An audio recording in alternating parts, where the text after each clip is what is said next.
Kita melihat kebenaran tentang uang. Dalam beberapa waktu kemudian saya akan membawa saudara untuk melihat kebenaran Alkitab dan kenyataan dalam dunia ini tentang uang. Uang diperlukan. Uang, ketika kita memiliki uang, itu bisa menolong kita melakukan banyak hal dan memenuhi kebutuhan hidup. Tetapi ada sisi potensi bahaya daripada uang itu sendiri. Uang itu netral, tetapi bagaimana sikap kita memandang uang, menggunakan uang, dan bagaimana motivasi kita soal uang, itulah yang membedakan kita satu sama lain. Kita semua bisa pegang uang, tetapi motivasi kita tentang uang bisa berbeda. Kita semua menggunakan uang, tetapi pikiran kita, perspektif kita, sudut pandang kita tentang uang bisa berbeda-beda. Mari saudara, saya membawa saudara melihat dalam Alkitab, kemudian tentang fakta-fakta tentang uang. Dan ini bisa memperkaya kita semua. Bagi para gembala sidang, agak jarang kita berbicara tentang uang dalam gereja. Atau di sekolah teologi kita tidak banyak mengulas tentang uang. Tapi mari kita lihat betapa pentingnya pengetahuan, pemahaman tentang uang. Di dalam 1 Timotius pasal 6 ayat 10 memberikan awasan bahaya daripada sikap hati kita yang salah terhadap uang, terhadap harta benda. Sehingga Paulus mengingatkan anak rohaninya yang bernama Timotius supaya berhati-hati. Dikatakan dalam 1 Timotius pasal 6 ayat 10, karena akar segala kejahatan ialah cinta uang. Sebab oleh memburu uang, memburu harta dunia, beberapa orang telah menyimpang dari imannya. Gara-gara apa? Karena memburu uang dan menyiksa dirinya. Sudah imannya menyimpang dan hasilnya juga menyiksa dirinya dengan berbagai duka. Saya yakin ini bukan sekedar perkataan Paulus atau ide dari Paulus, tetapi ini adalah ilham dari Roh Kudus melalui Paulus, membuka rahasia tentang apa akibatnya jika seseorang itu menjadi pemburu uang, pengejar. Seluruh hidupnya didedikasikan untuk memburu uang, untuk menjadi kaya raya di muka bumi ini. Apa akibatnya? Dan jelas sudah tertulis, akar segala kejahatan. Jadi ketika seseorang itu memiliki motivasi yang salah mengenai uang, dia menjadi pemburu dolar, pemburu uang, ini akan menimbulkan kejahatan-kejahatan. Karena dikatakan cinta akan uang, ya, itu mengenai sikap hati.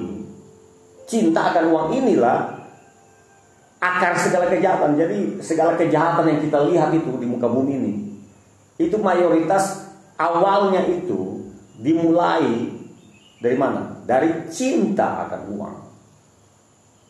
Nah, mari saudara, saya bagikan beberapa hal mengenai uang ini. Ini sangat menolong kita juga. Perlu untuk membagikan kepada keluarga kita, kepada jemaat, kepada teman-teman kita mengenai uang ini. Saya mempelajari mengenai uang ini selama saya melayani Tuhan. Uang itu lewat di depan saya. Saya terlibat dengan usaha-usaha kecil juga. Saya juga ikut membantu beberapa orang untuk memulai usaha-usaha kecil, memotivasi mereka, dan juga mengajarkan kepada beberapa orang mengenai uang. Dan saya puji Tuhan dapat bantuan tentang bagaimana memandang uang dengan benar, menggunakan dengan baik, memiliki motivasi yang baik dan benar terhadap masalah uang ini. Ada satu mentor saya, orang Amerika Serikat, dia sudah meninggal, ya. Dia menolong saya luar biasa. Dia memberikan saya buku-buku tentang apa itu uang, apa itu investasi, dan lain sebagainya. Dan dia mengajarkan supaya berhati-hati dengan uang ini. Uang ini netral, sama seperti pisau. Netral. Pisau bisa digunakan untuk membantu urusan rumah tangga kita di rumah, tapi pisau juga di tangan orang yang emosi dan tidak bisa kontrol diri ketika bertengkar dengan orang lain. Pisau itu bisa dipakai untuk membunuh orang lain. Demikian juga uang. Uang itu baik, netral. Tapi di tangan orang yang salah pikirannya, salah motivasi, punya cinta akan uang, dia bisa menghalalkan segala cara untuk mendapatkan lebih banyak uang. Bahkan bisa membunuh orang lain demi uang. Keluarga bisa bertengkar karena berebut uang, berebut harta, warisan, dan lain sebagainya. Nah, ini fakta umum tentang uang. Mari kita lihat hal-hal tentang uang. Yang pertama, uang sangat diperlukan semua orang. Fakta bukan? Hidup di tengah masyarakat, hidup di tengah dunia yang serba jual beli, maka uang sangat diperlukan. Itu fakta. Saudara juga pasti perlu uang. Bahkan ada yang sedang sangat memerlukan uang saat ini. Siapa tahu ada keajaiban setelah kita bicara mengenai keuangan berdasarkan firman Tuhan. Siapa tahu ada keajaiban terjadi mengenai keuangan. Tuhan sanggup menolong kita, memenuhi keperluan kita. Yang kedua, uang paling dekat dengan diri Anda. Kalau Anda sudah punya suami atau istri, Anda belum tentu membawa suami atau istri kemana saja. Tapi kalau Anda pergi kemana saja, Anda pasti bawa uang. Entah cash atau dalam kartu saudara, kartu ATM. Yang ada di dompet saudara, di tas saudara, yang selalu saudara bawa kemana saja adalah uang. Karena uang diperlukan. Naik transportasi, berbelanja, uang. Saudara tidak akan bawa suami atau istri selalu kemana saja. Kalaupun harus dibawa selalu bersama-sama dalam pekerjaan, dalam urusan, akan keluar biaya lagi, biaya tambahan untuk membawa orang lain atau membawa pasangan kita. Yang ketiga, uang dapat memenuhi kebutuhan dan keinginan. Jadi memang sudah hukumnya. Dan Tuhan memiliki ide itu. Dengan adanya alat tukar, yaitu uang, apa yang saudara butuhkan, yang saudara inginkan, saudara bisa dapatkan dengan cara menukarkannya dengan uang. Itu fakta. Jadi kalau kita ada kebutuhan, kita ada keinginan, maka kita sebaiknya atau seharusnya memiliki uang. Kalau kita memiliki kebutuhan atau keinginan lalu kita dapatkan begitu saja, kita ambil punya orang, itu namanya maling, itu namanya pencuri. Kita harus pakai uang untuk membayarnya. Yang keempat, uang dihasilkan dengan cara menjadi, ada 4 hal. Saudara bisa jadi apa saja dalam 4 hal ini, sehingga saudara mendapatkan keuangan, mendapatkan hasil. Saudara bisa bekerja sebagai karyawan, sebagai wira swasta, sebagai pemilik usaha, business owner, atau saudara menjadi investor. Dari cara kerja seperti itu, 4 cara kerja ini semuanya menghasilkan uang. Tinggal saudara memilih memulai dari mana. Yang berikut, yang kelima, uang menjadi salah satu alasan utama terjadinya pertengkaran, bahkan perceraian, dan juga bisa jadi perang. Alasan utamanya bisa dimulai dari masalah uang. Dari hasil survei tentang perceraian, saya punya datanya, saya dapat dari internet, dari detik.com. Ternyata dari jumlah perceraian yang begitu besar ketika masa pandemi, ada peningkatan signifikan dari perceraian yang terjadi. Alasan utamanya adalah masalah uang. Dan mayoritas yang menggugat perceraian adalah pihak perempuan, istri. Alasannya adalah karena suami tidak mampu memberikan keuangan yang cukup. Jadi terjadi beban ekonomi yang besar, istri tidak mampu lagi menanggungnya, dan istri menggugat suami untuk bercerai. Nah, saudara lihat, ini uang lagi. Hal uang. Karena kalau tidak ada uang, tidak bisa membeli makanan. Punya banyak uang bisa jadi masalah. Kekurangan uang juga sudah pasti jadi masalah. Jadi bagaimana? Mari kita lihat seterusnya. Yang berikut, ini fakta mengenai uang. Ada orang yang memiliki pandangan hidup, yaitu waktu adalah uang. Time is money. Jadi segala waktu yang ada padanya itu dia fokuskan untuk betul-betul mencari, bahkan mengejar uang. Ini kenyataan. Nah, apa kata Tuhan? Apa pandangan Alkitab tentang sikap hidup seperti ini? Saya yakin bahwa kita tidak bisa memiliki falsafah hidup bahwa time is money. Memang ada waktunya, time is money. Tapi bukan berarti semua waktu harus diukur untuk mendapatkan uang. Sebab kalau kita orientasinya selalu uang, berarti kita ini adalah pemburu uang. Bagi kita anak-anak Tuhan, sudah diberi awasan, cinta akan uang. Bahkan dikatakan oleh karena memburu uang, banyak penderitaan kita dapatkan. Banyak kesusahan, banyak masalah. Banyak uang bisa jadi masalah. Tidak ada uang sudah pasti ada masalah. Jadi bagaimana? Ya, dengan memahami bagaimana sikap kita yang sebenarnya tentang uang ini, itu akan menolong kita memiliki pikiran yang baik, pikiran yang jernih, sehingga kita tidak jatuh dalam masalah atau pusaran soal uang. Sehingga hidup kita selalu bermasalah tentang uang. Pembicaraannya juga selalu tentang uang.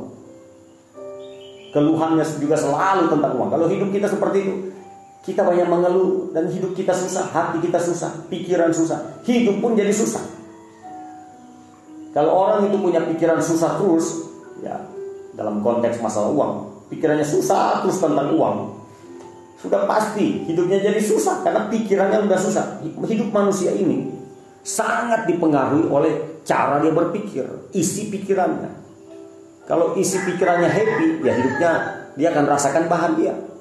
Kalau pikirannya itu selalu pikiran tentang susah, tentang duit, uang, ya memang hidupnya akan jadi susah. Hidupnya akan jadi susah, walaupun dia bisa makan setiap hari. Karena pikiran kita akan mempengaruhi seluruh kehidupan kita.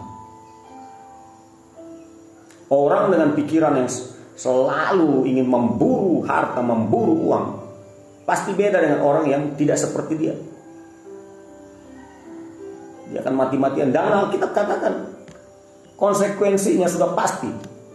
Orang yang memburu uang itu, dia akan menyimpang dari iman. Kalau dia orang Kristen, dia pasti akan menyimpang. Imannya itu pasti bergeser. Karena yang utama bukan lagi iman kepada Tuhan, bukan lagi melakukan kehendak Tuhan, tetapi bagaimana cara bisa dapatkan uang, memburu uang sampai dapat, sampai berlimpah-limpah. Nah, kelimpahan bukanlah dosa, tapi ada potensi bahaya di dalam kelimpahan tentang uang ini. Orang kalau sudah punya banyak uang, dia bisa buat apa saja, bukan? Sudah punya istri satu, dia bisa tambah satu, karena dia alasannya, saya punya uang. Mungkin secara terang-terangan atau gelap-gelapan, dia bisa punya selingkuhan. Karena apa? Karena punya banyak uang, dia mampu membeli mungkin. Uang bisa membeli manusia. Uang bisa membeli wanita atau pria. Tapi uang tidak bisa membeli cinta sejati. Ada ungkapan mengatakan uang bisa membeli seks. Hubungan seks bisa dibeli. Pergilah ke tempat prostitusi, saudara bisa beli hubungan seks di sana. Tapi uang tidak dapat membeli cinta sejati. Itu fakta. Nah, ini bahayanya kalau orang punya banyak uang dan tidak bisa mengontrol dirinya. Dan kita sudah melihat, kita sudah mendengar kasus-kasus yang luar biasa. Dari kasus yang kecil sampai kasus yang besar yang masuk di media massa, media sosial, televisi. Bagaimana orang-orang yang punya banyak uang dan mereka beragama. Dan mereka jatuh dalam berbagai duka. Dikatakan Orang yang memburu uang, menyimpang dari iman, menyiksa dirinya dengan berbagai duka. Termasuk dukanya adalah masuk dalam penjara. Bertahun-tahun dia tinggal dalam penjara, makan kangkung rebus di situ. Duka, terpisah dari keluarganya, terpisah dari istri, dari anak-anak. Kenapa? Karena korupsi. Korupsi di perusahaan, korupsi di kantor. Karena mau memburu uang. Nah, di sini memang jelas Alkitab katakan bahwa Paulus sudah katakan melalui ilham Roh Kudus yang dia dapatkan, dikatakan karena akar segala kejahatan ialah cinta uang. Sebab oleh memburu uanglah beberapa orang menyimpang dari iman dan menyiksa dirinya dengan berbagai-bagai duka. Sahabat Doa Fajar, saya katakan dengan terus terang, kalau ada di antara saudara yang selama ini pikirannya adalah memburu uang, hati-hati, sudah diperingatkan. Gara-gara memburu uang, gara-gara cinta akan uang, ada orang-orang sudah menyimpang dari imannya dan menyiksa dirinya sendiri dengan berbagai-bagai duka. Masuk dalam berbagai kesulitan, kesukaran. Marilah saudara, ubah cara berpikir seperti itu. Jangan lagi punya pikiran mau memburu harta dunia. Tapi saudara, kejarlah Tuhan, cari Tuhan. Ingat Tuhan, ingat beribadah. Ada orang-orang saking rajinnya mencari uang sampai tidak lagi beribadah, tidak mau bersekutu. Alasannya time is money. Ya, alasanmu time is money, tapi kamu masuk ke dalam kesulitan, masuk dalam kesukaran, dan kamu menderita. Mari kita semua janganlah menjadi orang yang cintakan uang, tapi cinta Tuhan. Katakan amin. Saya selalu ingat perkataan Tuhan Yesus dalam Matius pasal 6 ayat 33. Seek first the kingdom of God and its truth, and all things to be added to you. Carilah dahulu kerajaan Allah dan kebenarannya, maka semuanya itu, ini semua ini, fasilitas, keuangan, kebutuhan kita, itu akan ditambahkan kepada kita. Itu menyusul, tapi Tuhan harus nomor satu. Amin.